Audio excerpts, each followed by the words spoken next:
Romanos, carta de Paulo aos Romanos, capítulo 7, versículo 14. Hoje nós vamos terminar o capítulo 7. Vou fazer uma leitura bem pausada, mas de propósito, porque o texto é um pouco difícil, mas vamos acompanhar? Olha o que diz, Romanos 7, 14. Porque bem sabemos que a lei é espiritual. Eu, todavia, sou carnal, vendido à escravidão do pecado.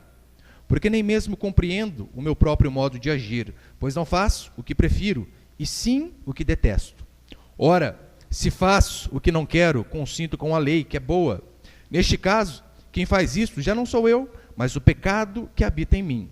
Porque eu sei que em mim, isto é, na minha carne, não habita bem nenhum, pois o querer, o bem está em mim, não, porém, o efetuá-lo. Porque não faço o bem que prefiro, mas o mal que não quero, esse faço. Mas, se eu faço o que não quero, já não sou eu quem faz, e sim o pecado que habita em mim. Verso 21. Então, ao querer fazer o bem, encontro a lei de que o mal reside em mim, porque no tocante ao homem interior, tenho prazer na lei de Deus. Mas vejo nos meus membros outra lei, guerreando contra a lei da minha mente. Me faz prisioneiro da lei do pecado que está nos meus membros. Desventurado o homem que sou. Desventurado é um sinônimo de desgraçado ou amaldiçoado, sem bênção. Desventurado o homem que sou. Quem me livrará do corpo desta morte? Graças a Deus por Jesus Cristo, nosso Senhor. De maneira que de mim mesmo, com a mente, sou escravo da lei de Deus, mas segundo a carne, da lei do pecado. É um texto bem difícil mesmo. Bem difícil, mas o Senhor vai nos dar graça. Alguns comentadores, alguns teólogos, é unanimidade. Esta é a passagem mais difícil da Epístola de Romanos, sem exceção. Isso aí é unânime, todos concordam. Mas tem alguns que vão até um pouco mais longe ainda. Dizem que essa passagem de Romanos capítulo 7, do 14 até o 25, que nós acabamos de ler, é a passagem mais difícil de todo o Novo Testamento. Realmente é algo muito difícil. A grande discussão que está aqui, neste ponto, é a seguinte: quem é essa pessoa que o apóstolo Paulo está falando? Em primeiro lugar, ele está falando dele? É dele, Paulo? Se é dele, é antes de converter? Depois que converteu? Paulo está falando de outra pessoa? E se é outra pessoa, ele está falando de um cristão? De alguém regenerado, de alguém que ama a Deus? Ou ele está falando de um ímpio? De alguém que não tem o Espírito Santo, de alguém que ainda não nasceu de novo? Essa discussão não é de hoje. Os pais da igreja, a patrística, até o 3º século, eles acreditavam que aqui Paulo estava falando de alguém que não era cristão, de um ímpio. Até o 3º século da nossa era unânime. Todos diziam, aqui é um não regenerado. Inclusive os arminianos também acreditam assim. Agostinho de Hipona também acreditava dessa forma. Só que Agostinho mudou de opinião. Depois de tanto estudar, depois de tanto ler, ele mudou de opinião e disse o seguinte: não, aqui não é um ímpio. Aqui Paulo está falando de um homem regenerado no seu melhor nível. Meu Deus, se Agostinho muda de opinião, nós vamos fritar a cabeça, né? E foi isso que ele fez. E juntamente com Agostinho, os reformadores, os puritanos, quase que todos, também seguiram o raciocínio de Agostinho e disseram, não, aqui de fato é um crente, é de um crente que Paulo está falando. Mas como eu falei, Paulo, ele está descrevendo se é um crente maduro, é um crente maturo. É bem complicado, bem complicado. E a questão também é a seguinte: a interpretação correta desta passagem, eu vou falar isso aqui só no final, depois você vai ver. A interpretação correta desse texto que nós acabamos de ler vai definir o seu sucesso na caminhada cristã em relação à santidade. Porque quando nós interpretamos um texto errado, o nosso modo de agir também vai ser errado. Quando nós interpretamos uma palavra de forma equivocada, uma passagem de forma equivocada, toda a doutrina vai gerar em nós aquilo que nós fazemos. Então, se você entende errado, se você compreende errado, você vai andar errado. Isso é óbvio, né? Se você entende de forma correta, você também vai andar de forma correta. Eu quero passar aqui, então, 3 princípios dessa mensagem de hoje, né? O homem de Romanos, capítulo 7. Primeiro, alguns afirmam que este é um homem não regenerado. Alguns dizem isso. Romanos 7,14 é um homem não regenerado, ou seja, não crente. É categórico. Dizem assim, olha, ali está falando de um ímpio. Por quê eles chegam a essa conclusão? Versículo 14, eu acho que mata a charada, né? Vendido à escravidão do pecado. Só pode ser ímpio. Alguém que é vendido à escravidão do pecado só pode ser ímpio. Mas eu vou falar para você, essa passagem, este entendimento está equivocado. Errado. Errado esse entendimento. O não crente, se é o não crente aqui, né? Primeiro que o não crente, ele não diz que a lei é espiritual, assim como nós lemos. Porque você percebeu? Ele diz, olha, a lei é espiritual, eu todavia sou carnal. Não, o cara que é ímpio, ele não consegue perceber que a lei é espiritual. Ele também não consegue nem perceber que ele é carnal, vendido à escravidão do pecado. Por quê? Porque ele acha que ele é dono dele. Ele não consegue ver a escravidão do pecado, ele não consegue ver o pecado escravizando ele. Ele pensa assim, olha, eu fumo, mas a hora que eu quiser parar, eu paro. Eu bebo, a hora que eu quiser parar, eu paro. É igual tem um vídeo na internet que chama Tapa na Pantera, que é uma senhora, e ela diz assim, olha, eu fumo um baseado todo dia há mais de 30 anos e não sou viciada. Meu Deus, se não é viciado, o que é? 30 anos fumando maconha todo dia, mas não é viciado. Os ímpios são assim. Eles dizem, não, eu não sou escravo. A hora que eu quiser largar a mão disso daqui, já era. Os homens ímpios são dessa forma. Eles dizem, não, eu não sou escravo do pecado, não. Eu só adultero porque é o meu instinto. O homem é assim. Mas ele não consegue perceber que aquela imoralidade, que aquele adultério, que aquela vida promíscua é por conta da escravidão do pecado. O ímpio não consegue perceber. No versículo 15, ele diz assim, olha, pois não faço o que prefiro e sim o que detesto. O ímpio faz justamente aquilo que é errado e faz de propósito. Por quê? Porque ele não consegue fazer o bem de forma alguma. Olha no versículo 18. Ele diz assim, porque eu sei que em mim, isto é, na minha carne, não habita bem nenhum, pois o querer o bem está em mim. Meu irmão, qual ímpio quer fazer o bem? Se ele quiser, é que é para fazer apenas para ele, porque é egoísta. Mas o bem, segundo a Escritura, eles não buscam. Você acha que algum ímpio de verdade busca ajudar o próximo, simplesmente pelo prazer de ajudar, de saber que é mandamento do Senhor? Não faz. E para ainda ratificar essa questão que não pode ser um ímpio, olha o versículo 22. Porque no tocante ao homem interior, tenho prazer na lei de Deus. Você conhece aqui algum não crente que tem prazer na lei de Deus? Que diz igual salmistas, olha, eu me deleito nos teus mandamentos. Eu penso neles de dia e de noite. Não pode ser. Então, um não regenerado, um ímpio aqui. Porque o ímpio não tem prazer na lei de Deus. Para ser mais exato, o ímpio detesta os mandamentos cristãos. Detesta a moralidade judaico-cristã. Os mandamentos para ele, na verdade, são horríveis. Por quê? Porque ele não quer viver daquela maneira. Então, não tem como dizer que nessa passagem Paulo está descrevendo um ímpio. No versículo 16, ele diz assim, olha, a lei é boa. Não é isso que os ímpios acham. Sabe por quê? Porque a lei freia o homem mau. Quando Deus estampa lá os 10 mandamentos, os 8 nãos, isso aí priva muito o ímpio de prazer. É por isso que ele detesta os mandamentos. Então não tem como ser um não regenerado. Mas fica a dúvida, né? E como ele diz aqui, olha, no versículo 20, quem será este eu que ele tanto diz? O ímpio, olha aqui no finalzinho, versículo 25. Graças a Deus por Jesus Cristo. Você não vê um ímpio clamar por Jesus Cristo. Não faz parte da natureza dele. Não faz parte de forma alguma. Então, nós podemos, de fato, descartar essa possibilidade, né? Que Paulo está falando de um não crente, de um não regenerado. Mas, segundo, alguns afirmam, então, a outra alternativa, é óbvio, é um homem regenerado. Ou seja, é um crente, é um nascido de novo. Só pode ser. É assim que a maioria acredita. É assim que muitos declaram. Por quê? No versículo 16 ele diz, a lei é boa. E de fato, quem é um crente verdadeiro olha para os mandamentos e diz, a lei é boa. No versículo 18 ele diz, eu quero fazer o bem. É isso que se espera de um filho de Deus. Querer fazer o bem, querer fazer aquilo que é correto. No versículo 22 ele diz, tenho prazer na lei de Deus. É o mínimo que se espera de um crente. Alguém que tem prazer na lei do Senhor. E no versículo 25, dá graças a Deus por Jesus Cristo. Assim, só pode ser um cristão. E essas lutas que nós vemos aqui, eles dizem o seguinte: olha, essa é a luta de todo crente.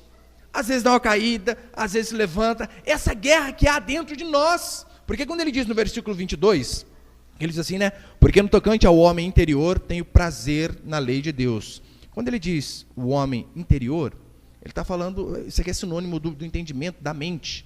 Né? Porque ó, eu com a mente, com a minha razão, eu tenho prazer na lei do Senhor. Só que às vezes meu corpo não corresponde àquilo que a minha mente deseja. Às vezes eu quero fazer o bem, mas não consigo. Porque a palavra, quando ele diz aqui os meus membros, de fato está falando de órgãos corporais. Sabe aquela luta do cristão que ele sabe? Eu não posso assistir aquele programa. Mas de repente os membros, no caso os olhos, olham. É a língua que ele sabe, eu não posso falar mal, eu não posso ser fofoqueiro. Mas quando vê os órgãos, no caso a língua, fala mal, pensa mal. Então eles dizem, isso aqui é o crente, só pode ser porque todo cristão passa por essa guerra. Ele sabe com a mente o que é correto, mas com o seu corpo, parece que há algo dentro dele que faz guerra. E exatamente essa é a ilustração que Paulo dá. Parece que há um outro princípio, uma outra lei agindo dentro dele. Porque convenhamos, ele tem prazer na lei de Deus, mas uma coisa é você saber o que é certo. Outra coisa é você conseguir fazer aquilo que é certo. Uma coisa é você saber, não, é verdade, isso aqui que Deus diz é bom. Só que às vezes você vai tentar fazer e não consegue. Então as pessoas com base nisso dizem o seguinte, olha, só pode ser um crente. Não há dúvidas. Inclusive alguns pentecostais acreditam que, olha, aqui é um cristão, só que é um cristão imaturo. Eu pelo menos aprendi, né? É um cristão carnal, ou seja, tá? Quando não amadureceu ainda. Eles dizem isso, olha, é aquele que está esperando uma segunda bênção, que você sabe, no pentecostalismo é dividido, né? É uma bênção quando você converte, você é salvo, e depois de algum tempo é outra bênção quando você é batizado com o Espírito Santo. E nós, protestantes reformados, não acreditamos dessa forma. Nós acreditamos que a partir do momento que você converte, você é batizado com o Espírito Santo. Esse não é o meu tema, né? Eu já falei dele outro dia. Mas há duas coisas erradas que nós vemos aqui nesse homem, né? Ele faz o que não quer e não consegue fazer aquilo que quer. Eu vou falar para você, ele também não pode ser uma pessoa regenerada. Não pode ser um crente. Porque quem diz que o crente não consegue fazer aquilo que é correto? Se dissermos, olha, que a tentação é maior do que nós, que o Espírito Santo que habita em nós estaremos mentindo. Porque a Bíblia diz que Deus nos daria força. Então não pode ser um cristão também, não pode ser um regenerado. Daí se pensa, pastor, mas agora bugou minha mente, como diz os jovens, né? Calma aí, mas não é o ímpio. Mas também não é o crente. Quem é então nesse lugar aqui, meu Deus do céu? Porque convenhamos, olha aqui diz assim, versículo 14. Porque bem sabemos que a lei é espiritual, eu todavia sou carnal, vendido à escravidão do pecado. Quando que um cristão vai fazer essa afirmação? Eu sou vendido à escravidão do pecado. O crente não é escravo do pecado. Ainda que às vezes deslize, ainda que às vezes peque, mas ele não é escravo.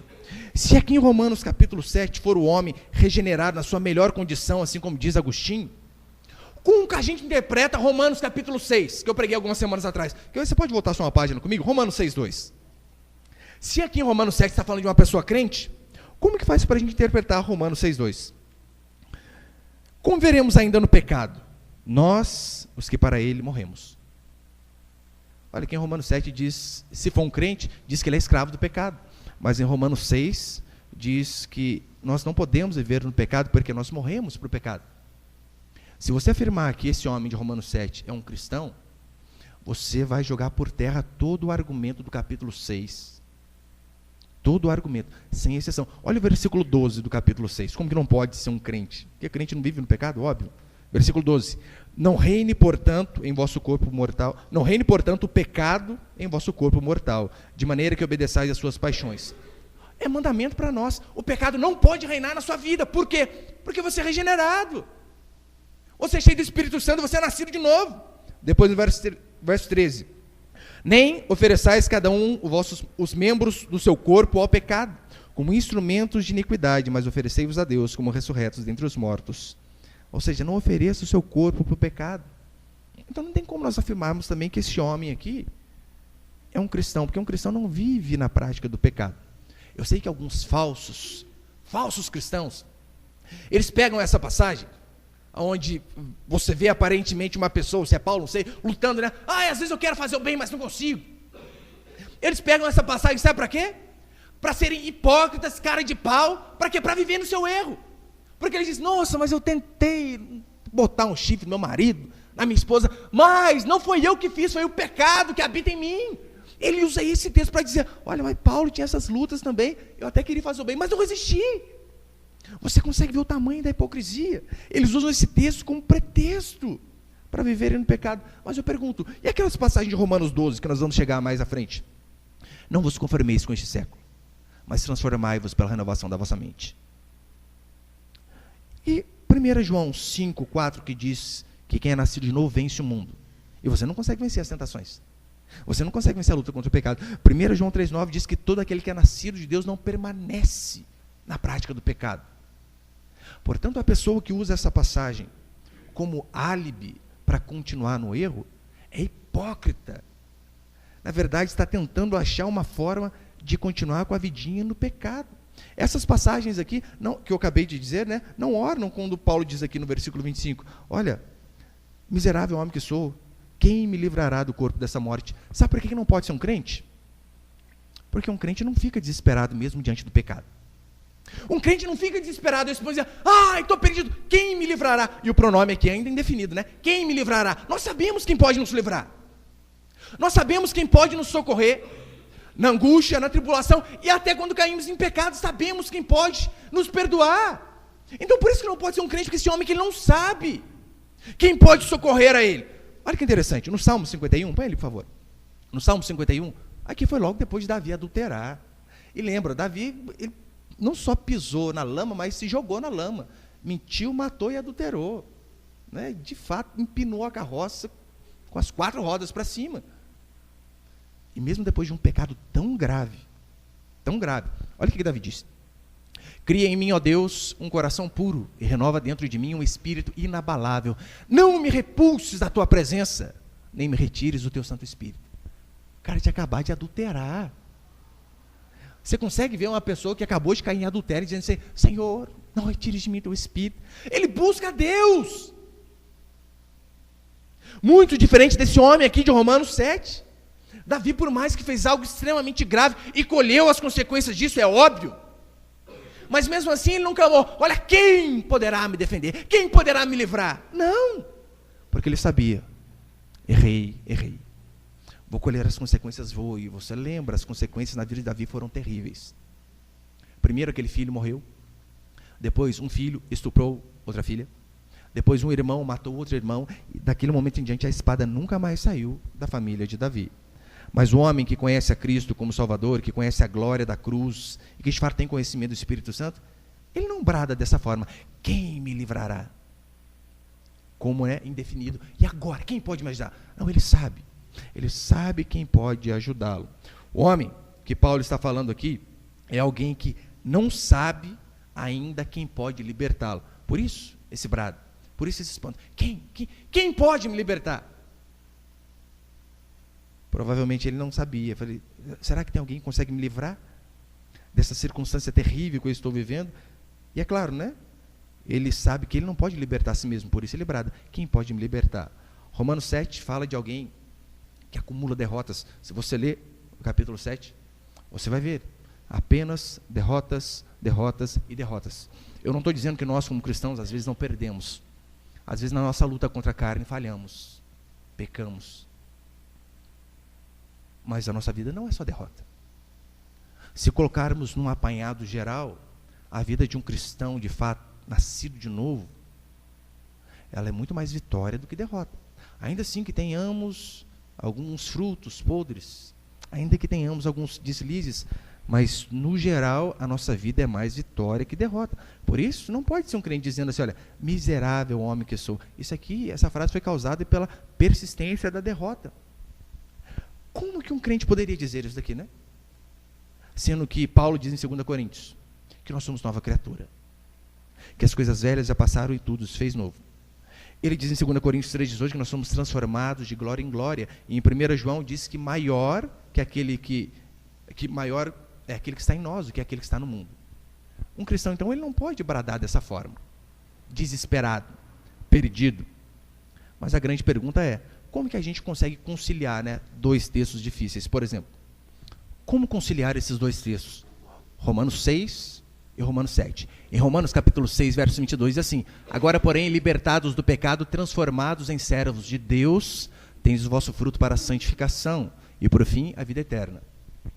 Isso é o que acontece com um cristão genuíno, libertado do pecado e transformado em servo de Deus, porque antigamente, diz a Escritura, éramos servos do pecado, escravos do pecado. Mas então, quando somos regenerados, somos transformados em servos de Deus. Mas em Romanos 7,14, Paulo vem e diz: porque bem sabemos que a lei é espiritual e eu todavia sou carnal, vendido à escravidão do pecado.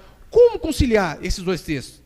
Quem é então esse homem aqui de Romanos capítulo 7? Que convenhamos, eu já disse que ele não é um ímpio, porque o ímpio não tem prazer na lei de Deus. Mas eu também disse que ele não pode ser um crente, porque um crente não é vendido à escravidão do pecado. Pastor, só tem esses dois tipos. Mas aí entra uma terceira opção. E pelo menos de todos os comentadores que eu já li, Mark Lloyd Jones é o que falou algo tão coerente que, com base no conhecimento de todos os outros homens que eu andei estudando, eu creio que ele está falando algo que é correto.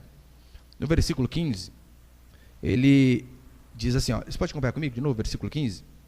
Porque nem mesmo compreendo o meu próprio modo de agir, pois não faço o que prefiro, e sim o que detesto. O versículo 15, Martin Lloyd Jones diz que está falando de um homem que de fato viu o caráter espiritual da lei, assim como eu preguei a semana passada, ou retrasada, se eu não me engano, lembra? Sobrevindo o mandamento. Uma coisa é você ler a Bíblia. Uma coisa é você decorar o Salmo 23, assim como eu já tinha decorado muito antes de converter. Eu sabia, achava uma poesia bonita, decorei. Uma coisa é você ser teólogo, você saber a Bíblia de Gênesis e Apocalipse. Outra coisa é quando o mandamento de fato vem sobre nossas vidas, que foi o que aconteceu com Paulo. Paulo foi criado aos pés de Gamaliel. Paulo sabia tudo de judaísmo, ele diz, olha, os da minha idade eu sobrepujo a muitos. Mas então, quando o mandamento ele lê e diz, não cobiçarás, porque Paulo ele dizia, olha, eu sou o cara, de fato Paulo era o cara. Mas então, ele diz, só que um dia o mandamento veio verdadeiramente para mim. Então, quando ele leu aquele mandamento, não cobiçarás, e aí ele entendeu de forma verdadeira que pecado não é apenas aquilo que nós cometemos de forma externa. Pecado não é apenas o adultério. Mas quando o adultério vem para a nossa cabeça, Paulo entendeu, isso é pecado também. Pecado não é apenas o homicídio, quando você dá um tiro numa pessoa, mas quando você deseja um mal para alguém, isso também passa a ser pecado. E então Paulo diz, como eu conheci o pecado? Até que quando eu li, não cobiçarás, daí eu percebi que de fato, pecado é aquilo que está dentro da minha mente também. Se eu não peco com o corpo, mas peco com a mente, é pecado da mesma forma. Então Martin Lloyd Jones diz que esse homem aqui de Romanos capítulo 7, é de fato o homem que entendeu o caráter espiritual da lei, que Paulo está descrevendo um homem que está experimentando uma intensa convicção de pecado. Esse é o homem de Romanos capítulo 7. É aquele que está num processo de conversão. Sabe quando começa a converter? Quando você começa a enxergar o quão mal você é? Porque normalmente nós não enxergamos.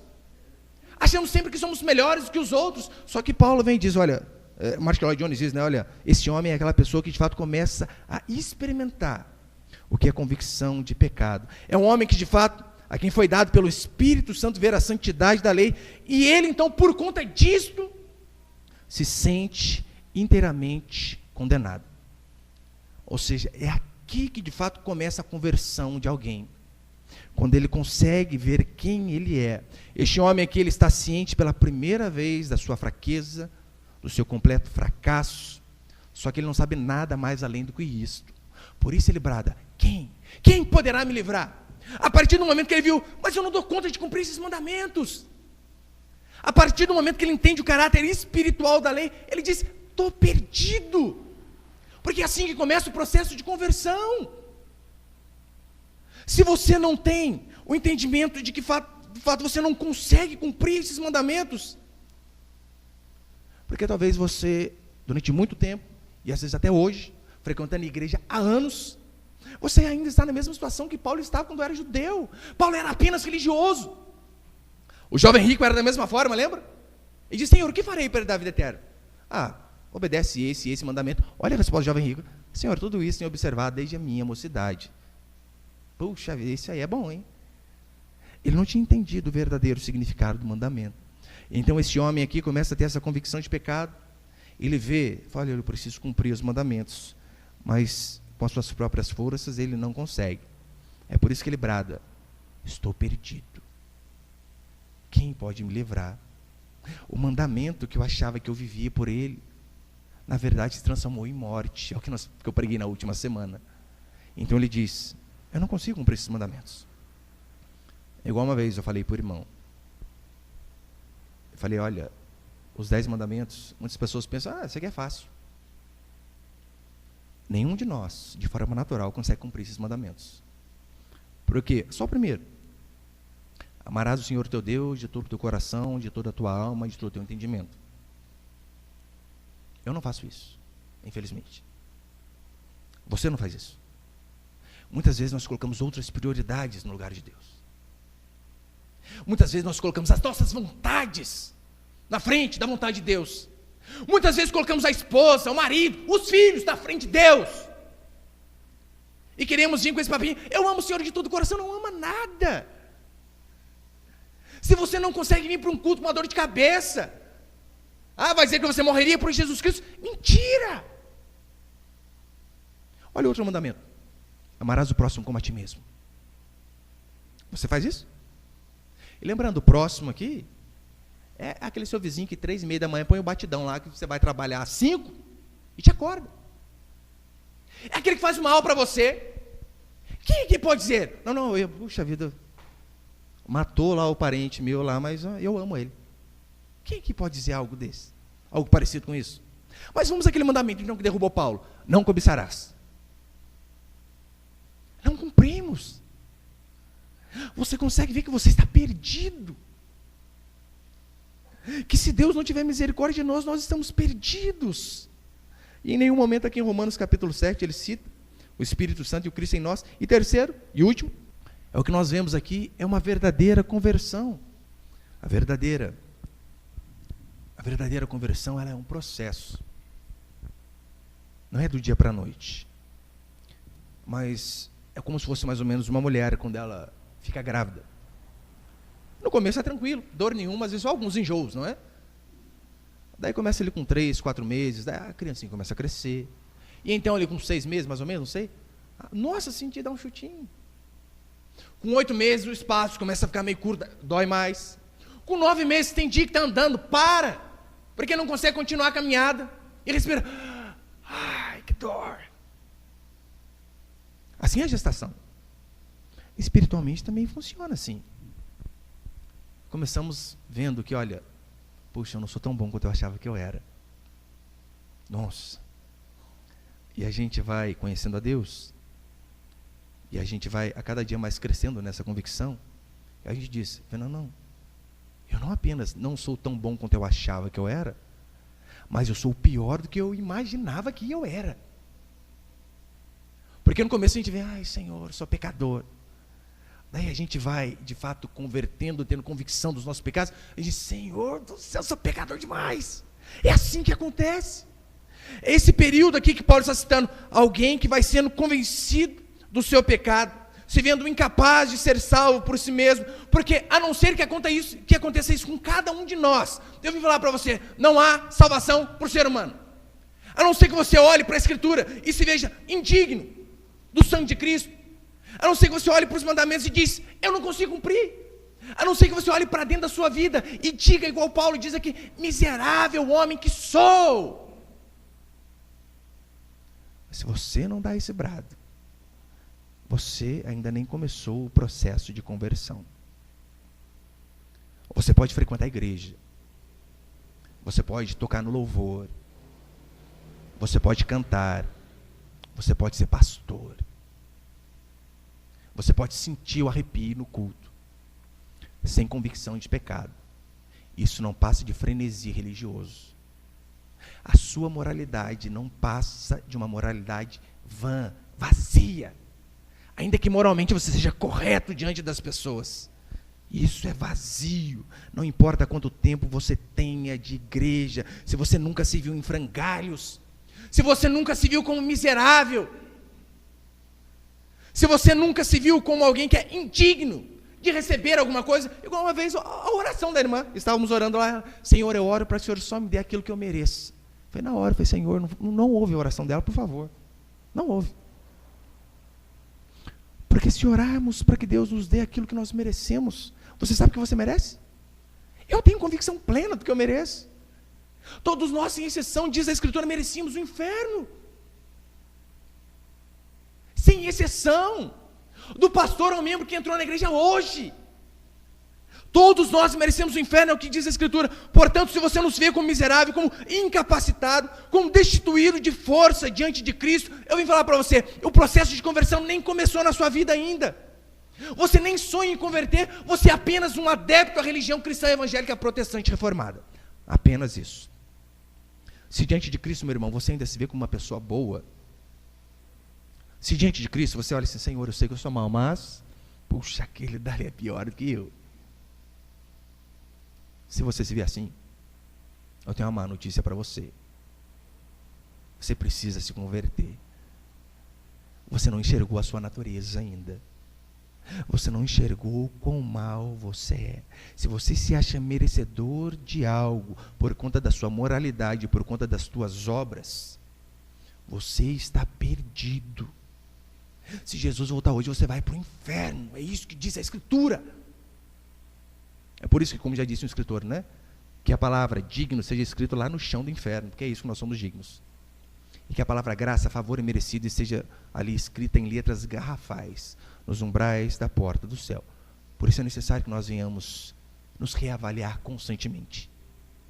Eu, de fato, eu tenho sido um cristão genuíno, ou sou apenas um mero religioso? Mas é óbvio, né? Eu tenho uma boa notícia para você também. Ainda há uma chance para mim e para você. Óbvio que há. E sabe qual a chance? A chance não é, no final do culto, eu falar, olha, vamos ficar de pé. Você que quer aceitar Jesus Cristo, vem aqui à frente, nós vamos fazer uma oração. Você cai para trás, levanta e seus problemas resolvidos. Não, não é assim que funciona. Eu não vou falar para você, aceite a Jesus Cristo. Não. A única solução para mim e para a sua vida é que nós venhamos aclamar para que Ele possa nos aceitar. Ele é que precisa aceitar a mim e a você, porque tem pessoas que aceitam a Jesus Cristo como se Ele fosse um adereço, que nós colocamos que melhora a nossa vida, que melhora o nosso casamento, que melhora a nossa moralidade.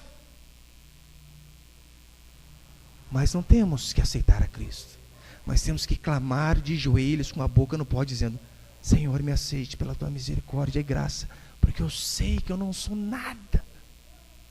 Meu irmão, se você ainda não teve essa convicção de olhar para a Escritura e dizer, miserável homem que sou. Eu quantas vezes, eu estou lá em casa e eu olho para minha esposa, e de manhã eu estou orando com meus 2 filhos, na verdade até os 3, né? Até o menorzinho está acordado na hora da nossa oração já.